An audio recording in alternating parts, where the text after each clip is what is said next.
চলুন একটা interesting fact জেনে আসি। লিওনেল মেসি পিএসজিতে আসার আগে পিএসজি 2019-20 মৌসুমে চ্যাম্পিয়ন্স লিগের ফাইনাল খেলেছে, 2020-21 মৌসুমে খেলেছে সেমিফাইনাল।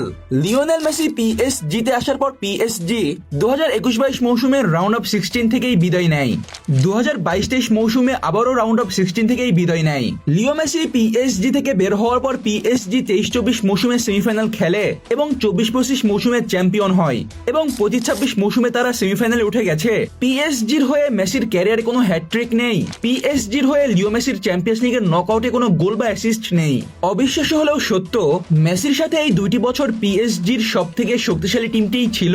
এটা বুঝতে পেরে পিএসজির সমর্থকরা মেসির বাসার সামনে গিয়ে টানা 9 দিন মেসিকে দুধনি দেয় যেন তিনি পিএসজি ছেড়ে চলে যান, যা ফুটবল ইতিহাসে কোনো খেলোয়াড়ের বিপক্ষে সর্বোচ্চ দুধনি পাওয়া ঘটনা। এবং ঠিক এসব কারণেই মেসিকে পিএসজির সর্বকালের অন্যতম বাজে সাইনিং হিসেবে ধরা হয়।